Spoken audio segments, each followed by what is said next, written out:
Welcome to the Builder Marketing Podcast, your go-to source for home builder marketing excellence. Each week, we deliver inspiration, cutting-edge insights, and actionable strategies designed to help you stay sharp, reach today's buyers, and generate more sales-ready leads. Join us for real-world conversations with industry leaders who share proven ideas and tactics that actually work. And now, here are your hosts, Greg Bray and Kevin Weitzel.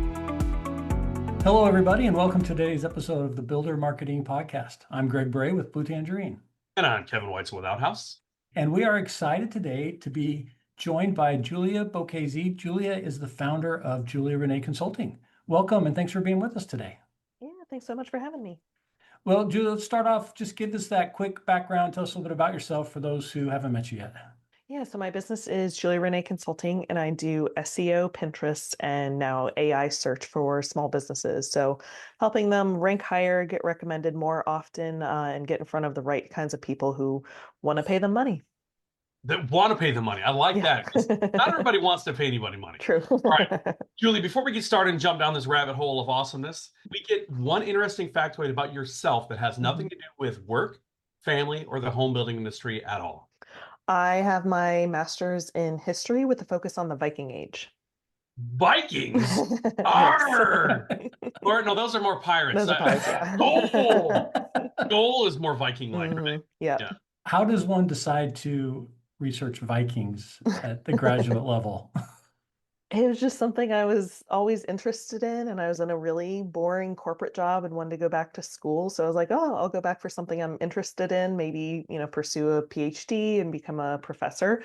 When I went to grad school, I quit my job to have a flexible schedule. So I was a freelancer and then accidentally built my business in grad school.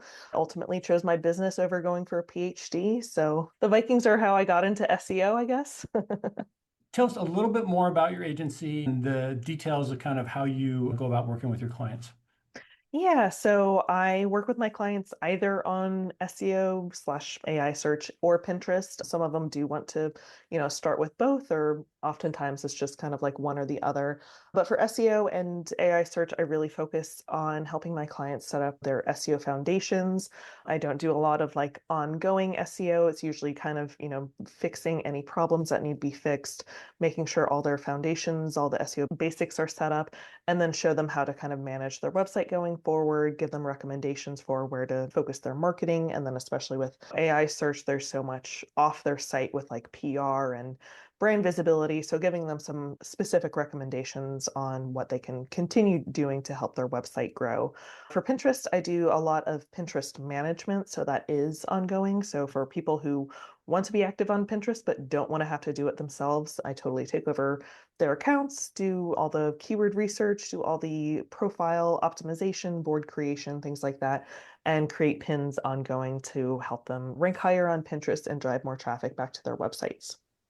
We don't hear the word Pinterest on this very often. Like I only go onto Pinterest occasionally for like vintage scooters and woodworking stuff and Art Deco, architecture and vintage pinup calendar art. Hey, that's a different story.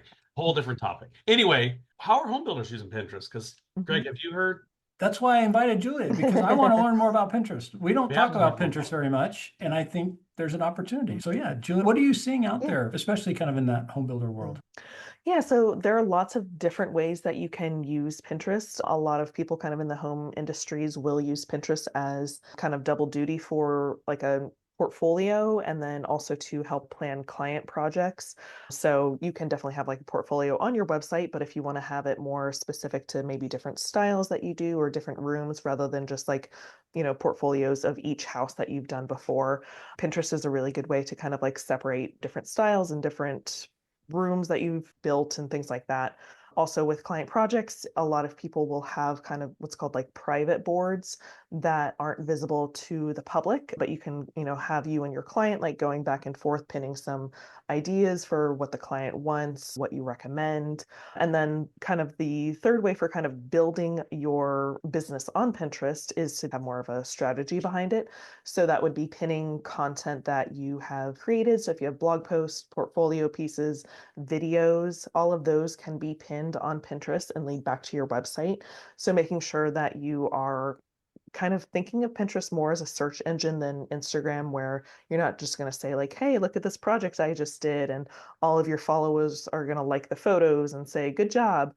It's more of a search engine. So using keywords in the pin titles and pin descriptions to describe the project that you're doing, or if you're doing a video that's showing like the progress of a project or before and after or something like that, making sure that you are describing it for like more of a cold audience on Pinterest who isn't familiar with your business, and getting them interested in visiting your website to learn more. So that way they're not just looking at pretty photos that you have and saving them for, inspiration, but they are actually interested in learning more about your business and the projects that you do. So in that context, personally, I've always thought of Pinterest as a place to go see, like you said, some of these galleries and boards and things there, and maybe look for some inspiration. Oh, I want to find that kitchen that I'm after and see who's put up, great kitchen designs or whatnot. Can it really drive business results? You talk about traffic. Can people get traffic off of Pinterest? You use the word search engine even. So tell us a little more about that view of Pinterest that maybe we don't all have. Yeah, so Pinterest is built to drive traffic back to your website. So back in the day, you could upload a bunch of photos and people could save them, or you could just save them to your boards. But now you have to add a link to every pin. So you can't just like upload a bunch of photos without links. They have to lead somewhere. So obviously, as an SEO person, I want them to go to your website because I want your website to get the traffic. But that's how people are going from Pinterest to websites, because Pinterest are actually like encouraging people to do it. Whereas on Instagram, they want to keep you on the platform. Pinterest wants to get you off of the platform and onto these other websites. So it is really a great platform for traffic. But yeah, you do need to think of it more as a search engine to reach people who are searching for what you have. So if there are folks who just kind of uploaded pictures in the past and nothing really happened, is it because they didn't tag them right, or is there an organizational tip or trick to it all, or what is it that makes good Pinterest different from bad Pinterest? Yeah, so lots of different factors, but kind of the main ones would be the visuals. So if it's a low quality photo, those probably aren't going to perform super well. Pinterest really likes vertical photos because those take up the most space. So if it's like a small horizontal photo, that's probably not going to stand out very well.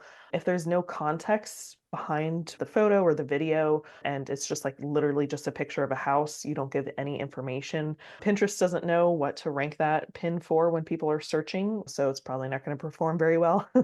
So it kind of comes down to the visuals, and then also like the keywords that you're targeting, your pin titles and pin descriptions that you're using on the actual pin itself. Okay, I'm going to touch on something that's going to strike a nerve with a few people out there that are listening. Do you ever have any builders, any clients that are completely oblivious that the content that they are supplying to you is absolute garbage? They're just horrible photography. I.e., do you have to give them advice on, hey, here's some examples of how you guys should be taking your photography because the stuff you're giving me is craptastic? I haven't had any that don't have very good photos. Usually the problem is they have too many photos or photos of like smaller details. So I usually have to like ask them to give more photos, but they're usually not bad photos. I haven't really run into that too much. I will say oftentimes for videos with clients, I run into this more with maybe like interior designers.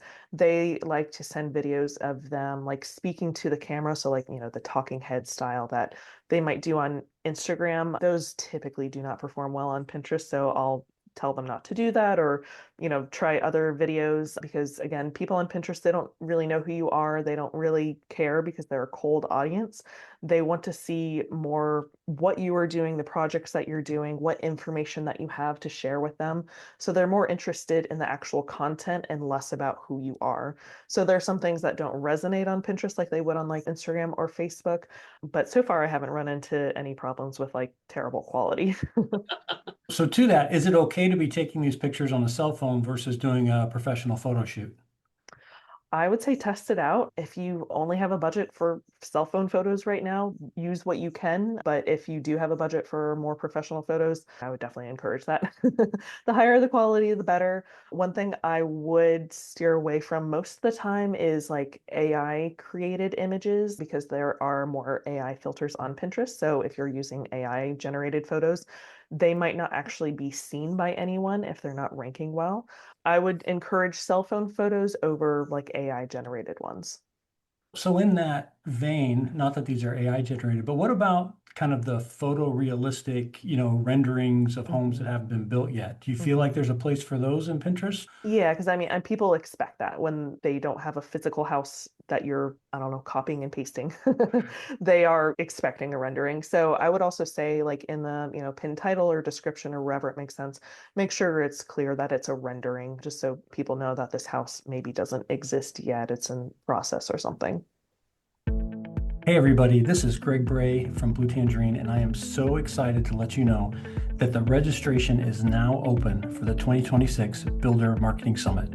We're going to be in Dallas, Texas this year on September 23rd and 24th, and we are working on an amazing lineup of marketing, OSC, and leadership content for you. Please check it out at buildermarketingsummit.com and get your registration in today. Remember, there's limited seats available, so don't miss out. Again, buildermarketingsummit.com. Can't wait to see you there.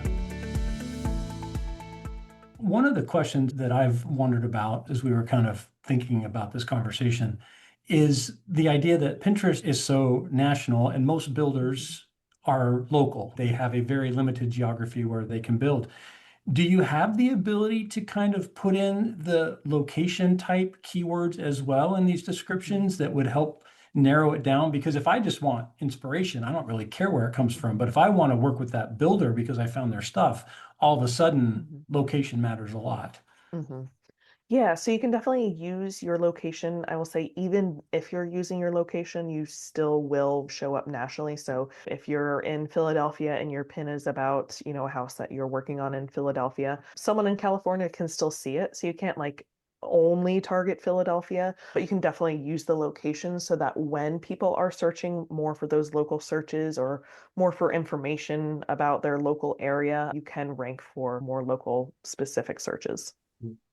Is Pinterest now continuing to push the search concept in the sense that not only do we do SEO for Google and now we have to do AI visibility, is Pinterest a project unto itself when you start talking about the optimization? And can you see like rankings the way that you would for Google and things like that? Take us a little bit more behind the scenes on elevating somebody above somebody else in your effort. Yeah, so you can't rank number one like you can on Google. If you ever use Pinterest, when you start searching something, you'll see that it's a row of images on top of a row of images. So like even quote, the number one spot would be kind of like in the left corner. So you can't really like have a number ranking per se, but when you are doing searches in Pinterest, you can see what types of content are, ranking towards the top. In Pinterest analytics, you can also see which pins of yours are performing the best. So if you're getting, a lot of traffic from one particular pin, that can kind of help you decide different types of content that you should focus on or different types of imagery that seem to be resonating with the Pinterest audience. There is also a Pinterest keyword research tool. It's called Trends, so trends.pinterest.com. It's free. I will say it doesn't have the most data for like really specific searches. So if you are trying to search for like home building in Philadelphia, something like that. It probably doesn't have that, but you can get a general idea of phrases around home building or house planning, things like that on this Pinterest Trends tool and see about how many people are searching that. I think they break it down by week. So you can also see if there's anything seasonal, you can see when things are trending seasonally or when there are fewer searches throughout the year. So it doesn't have as much data as like an SEO keyword research tool would, but you can at least get a general idea of what people are searching for and when they're searching, if that matters. Here's a question for you. Is that a growing list of those search criteria? So therefore, if I don't have homes in Philadelphia, could I put in homes in Philadelphia and then boom, that's now a new search and a new criteria. So I can add that to my criteria for my images. For like the Pinterest Trends tool specifically, Yeah. So it's kind of hard to explain over audio. I would recommend checking it out because you'll kind of see what I'm talking about, but it doesn't give you the like monthly search volume and the, competition score and things like that, like you would see on an SEO keyword research tool. So even if the searches for that term are 0, it just isn't going to show you information if it's not a keyword that they're showing the data for. It's a newer tool. I think it's like 2 years old, so it doesn't have all of the data for every single keyword keyword ever. They have been improving it, but it's more of seeing the seasonal trends for those types of keywords rather than kind of getting that like nitty-gritty data. So you talked about getting traffic and tracking that traffic. I'm assuming we're talking about refer type tracking within your own analytics. Oh, we got these clicks over from Pinterest. Can you add like UTM type codes and things into your links to get more refined, or does Pinterest do that for you automatically? Or what are some tracking recommendations that you would make? Yeah, so you can add UTM codes. I've also seen Pinterest has added it automatically recently. I haven't seen them talk about it. When they start making changes, they roll it out slowly in the US first before like they introduce things to other countries. So this could be something that they're like literally just rolling out now. But you can add your own UTM codes, especially if you're trying to track things, in different ways, or if you're trying to track links for different content in different ways, things like that. But yeah, you can definitely see the information in Google Analytics. Again, it's hard to like explain over audio, but when you go to like the traffic acquisition tab, you can see like, organic search, organic social, things like that. If you break it down by source, you will see where it breaks down like, Facebook and Instagram and Pinterest. So that way you can get a really specific idea of how much traffic you're getting from Pinterest, how long people are engaging on your site, what the engagement rate is and things like that. But in Pinterest Analytics, you can get pretty detailed with your overall traffic to your website, overall individual pins, how they're performing. They have lots of different metrics that you can sort by, but kind of the main ones I recommend are impressions, which are just the number of people who have seen all of your pins, which can be kind of like inflated because it's just people seeing your pins. But at the beginning, it's important just to make sure that your pins are being seen by people, because that means that Pinterest is starting to rank your pins. The other ones are your saves. So this is when someone sees your pin and then likes it and saves it to their own account, which will help your visibility because they're sharing your pin essentially like with their audience. And then the outbound clicks, that's the traffic that is going to your website. So you can see the overall traffic to your website from all of your pins. And then you can also, there's a section where you can see how each pin individually is doing, and you can see how much traffic those are getting.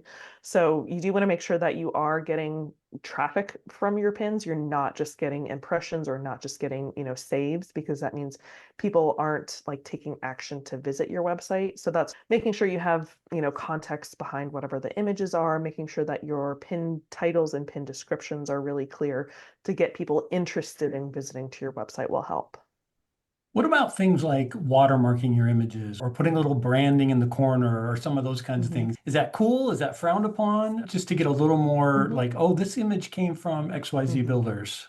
Yeah, you can definitely add your brand. I do this for all my clients. I'll add like their logo or like the URL to their website, kind of like in the corner or like at the bottom, not, in the middle of the pin. I typically wouldn't recommend watermarking because people get kind of annoyed with that. Like you're not going to go to Instagram and watermark your images. So kind of similar to, you don't really need to do that to Pinterest. But you can definitely add like your brand logo, URL, whatever it is. Also, you can add more than just images. So if you're creating like graphics, especially if you have like blog posts or if you have even like your portfolio project pages, if you want to like have an image and have like a text overlay, make sure everything is cohesive with your brand, like with your fonts and your colors and things like that. So it is very clear that it is your business's pin, your business's image, and not some other image that another business is using. What are some of the best practices on the linking side? We're trying to drive traffic. I'm going to guess and postulate that it's not the best to just send everybody to the homepage, regardless of what's there. So what are your thoughts on how to kind of decide where to send people? Yeah, so people on Pinterest really like content. So that would be blog posts, videos, if you have like a YouTube channel, podcast, or if you're using Instagram, kind of primarily as your social media, if you can like repurpose maybe captions that you've made on Instagram into blog posts or into like different portfolio pages. So people on Pinterest really like content. They're not searching for like home builder near me. They are searching more for inspiration and for ideas. So you want to make sure that whatever you're pinning is going to some sort of like blog post or portfolio page, or if you have like an email freebie, you can have like a landing page for that and link to it. But yeah, people typically don't like to go from Pinterest to a home page or a contact page. So make sure you're primarily linking to whatever content you have on your website. I've never done Pinterest. I want to start. What's kind of the first 3 steps to kind of get into it and try? Yeah. First thing would be to focus on the content on your website, because if you have no good photos, you have no blog posts, you have no portfolio page, you're not going to have anything to create pins from. So you want to make sure that you have some good content to work with, because you do need to be active on Pinterest every day. So even if that's just one pin a day, just to kind of get you started, that's going to help Pinterest see that you're an active account. That's going to help you have more content to put on Pinterest to be seen by more people. And there are pin schedulers, so you don't have to like manually be on Pinterest every day like you do need to be on Instagram. So there are schedulers that you can use, so you can just schedule out a bunch of content for a month or two and not even have to look at Pinterest if you don't want to. So content would be the first piece. The second one is you do need to create boards on Pinterest. So these are essentially just different categories that are related to whatever content you're putting on there. So you can have a board that is maybe like the home exteriors, or a board for kitchens, a board for living rooms, things like that. So think about whatever content you have, different categories that it could fit into. And pins can go to multiple boards over time. Like you don't need to just have one pin go to one board. If it fits within, a few different boards, you can definitely add it to different boards. And then the third thing would be to create pin templates. If you are going to use like pin graphics, Canva has tons and tons of free templates. Again, make sure everything is cohesive with your brand, with brand colors and brand fonts, your logo if you want to add that.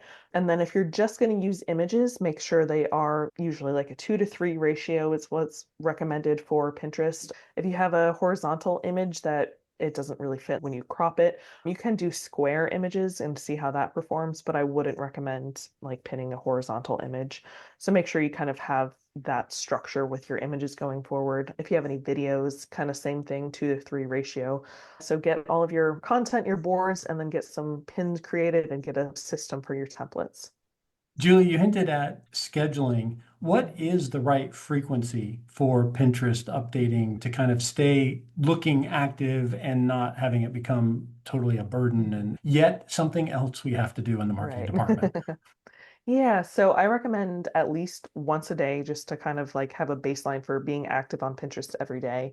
I typically aim for like 5 to 10 a day. If you're able to, that can be a mix of brand new pins. It can be a mix of pin graphics, photos, videos. You can also go back and repin pins that you've pinned before. I wouldn't go back and pin a pin that you just pinned the day before. But if it's something that's like a month or two old and you kind of want to give it a bit of a boost, you can repin it. So it can be a mix of all of these different things. It doesn't have to be, 10 brand new pins every single day.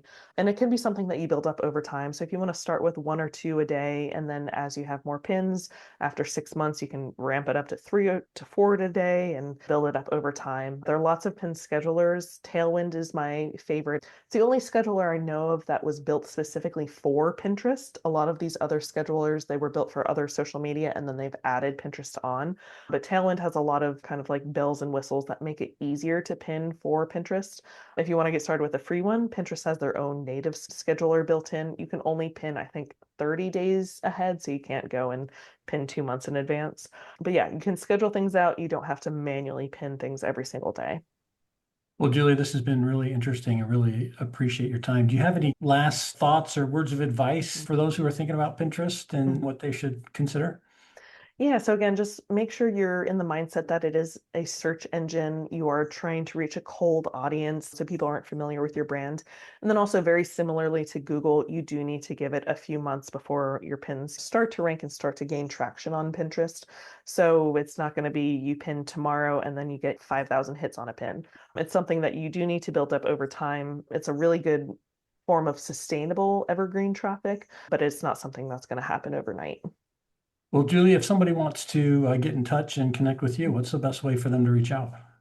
Yeah, so my website is juliareneeconsulting.com. You can find me on Instagram at Julia Renee Consulting. And I do have lots of blog posts, of course, on my website if you want to get some more information on Pinterest and see how you can use it for your business. Well, thank you. And we really appreciate, again, your time today and appreciate everybody for listening to the Builder Marketing Podcast. I'm Greg Bray with Blue Tangerine. And I'm Kevin Weitzel with Outhouse. Thank you.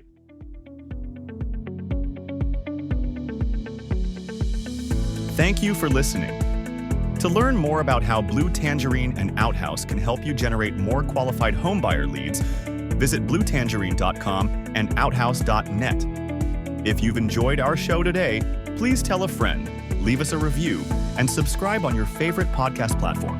Be sure to join us again next time on the Builder Marketing Podcast.